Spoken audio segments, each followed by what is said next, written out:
Hello everyone, thanks for stopping back to the Camping Family channel. I'm going to start a little project here. It's going to be probably a playlist put together for this group of videos I'm going to do next. Since we're coming into the winter season here in Northeast Ohio, thought it'd be a good time to start this project. The idea came about in June when we went on a family vacation to our cottage, which is up in central Ontario, and the cottage is on an island. It's a little island, just us, cabin, and there's no utilities whatsoever. Um, no sewer, no running water, no power. It is just a cottage on an island. Traditionally, we've always had a refrigerator that's propane, and back in the day, we had another refrigerator that was an ice box. So what happened over the summer was we've had two refrigerators, both propane. One refrigerator was an old propane fridge from an RV. I believe I looked up the model and it was from the early 80s. It has worked great. It has worked great. And then we have a second refrigerator that is also propane and well, it's propane electric. It is probably about a 7 cubic foot. That one runs fine, but this other little one, it was like one of those half height, maybe a 3 cubic foot RV fridge. It decided it stopped cooling. The last week we were up there, so we started thinking about a plan of action and looking at the prices of the fridges for what we need up there. I mean, you're looking at $1,200 to $1,500 for new, at the minimum, for something that we would need up there for propane. So just that cost alone, um, just the cost alone of a new propane fridge, and then to get it serviced is another story, because now you're portaging out a heavy fridge. They are not light. They're portage out a fridge that's broken, bringing it back, knowing the cost of the repair.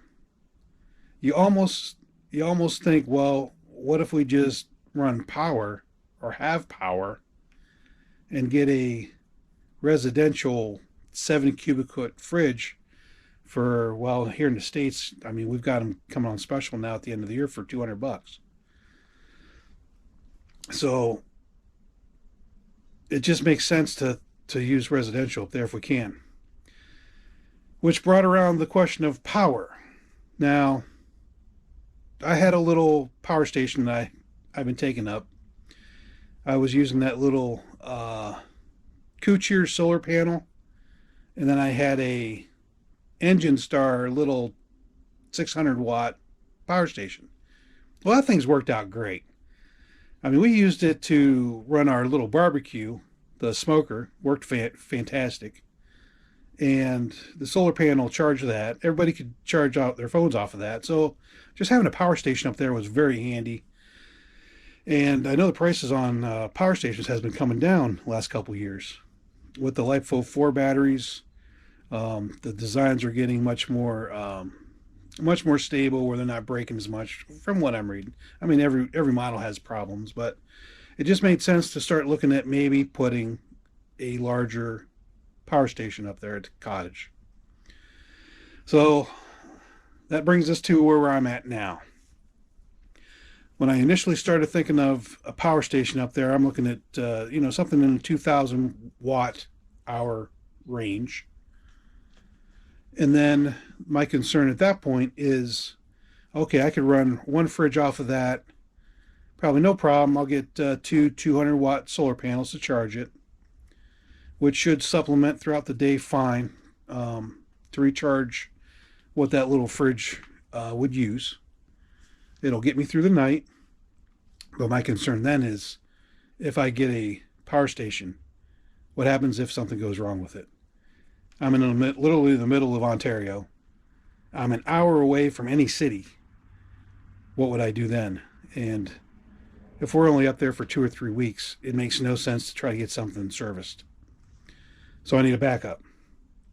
So I knew at that point, I needed something for a backup. I don't want to get, I really wouldn't need two 2000 watt models. Um, so then I started shopping for a second unit. It kind of made sense to just, if I'm going to have two of those, upgrade the little solar or the little, upgrade the little power station that I had from a little engine star to something a little more robust. So let me spin you around here. Here's what I'm calling our tower of power. So this is what I settled on.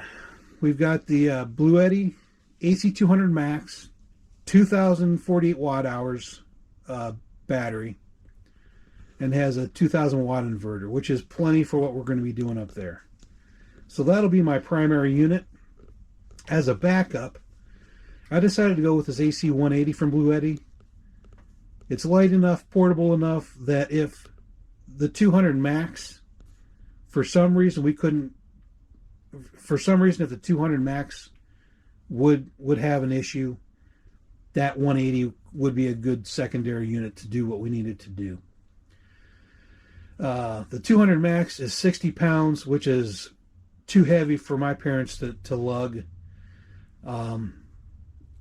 I've got my nephews up there that could lug it if needed, but something a lot later would have been ideal. That's another reason I decided on the AC180. It's only 30 pounds. My nephews can carry that in and out of the boat if needed to take it over to shore, if we need to go over and charge it for whatever reason. So my thought is I'm going to use that AC180 as a secondary charging unit. I can charge the 200 Max off of it when it's not in use. So in other words, if I get a day where, we've got several days of overcast, rainy days, I can use the 180 as a backup charging in supplement of the solar. And if I need to, I can take the 180 over to shore, plug it in at the lodge, and just charge it in an hour and bring it back. So that was kind of my thoughts on the 180 is kind of a good backup, and it's still very portable if needed. Then the Pecron up at the top is a 600 watt hour power station, and this is going to be used up at the head of the beds. So we can plug in our phones up there at night. If we decide to take a CPAP up there, some of us wear CPAPs, that will power CPAP without any issue. Again, it's very portable. I can take it over to the lodge, charge it up in an hour. I could even charge it off the boat if I need to. We could take it for, go out on a boat ride. I can plug that into the boat and charge it. And ultimately, that's even a third unit if I need to use as a backup charging device. So that's kind of what I'm looking at. That's my thoughts on providing power to the cottage. This will be nice to have out here in the RV too. Traveling, I'll be able to use either the Pecron or the 180 to power the freezer while we're driving, so I don't have to run the generator, because either one of those will run that freezer all day. So very versatile. I'll be able to use this in multiple scenarios. But this is kind of my new project. I want to do some testing. It's getting late in the year, but I want to do some testing and see how long and how much I can get out of these power stations. I've got a 200 watt all powers solar panel. Actually, I have set up outside. Let's go out and take a look at that. And then in actuality, I bought two of them.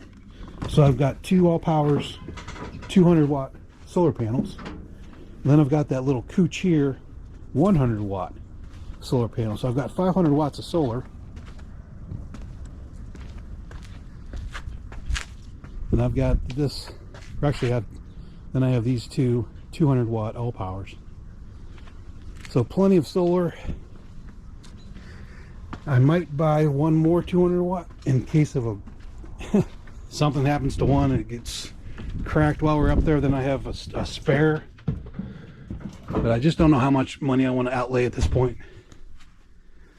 I'd like to get up there next year and kind of do some testing. See what did work, what didn't work, and then go from there. But that's my project. Sorry it's a little bit wordy and lengthy, but wanted to get out there what this project was about and what the next series of videos will be, the subject matter will be. Something to do over the next couple months during the winters, test these 3 units. We'll see what we get out of them. I've got a lot of items around here I want to test on it, just see what they draw. If you hook up one thing to one, it may act a little different than the other. So that's the testing I kind of want to do. So if any of you out there have an off-grid cottage or you do off-grid camping and you've had success with power stations and solar panels, leave me a comment. I'd like to see what you've done. So thanks for watching, and we'll see you on the next one.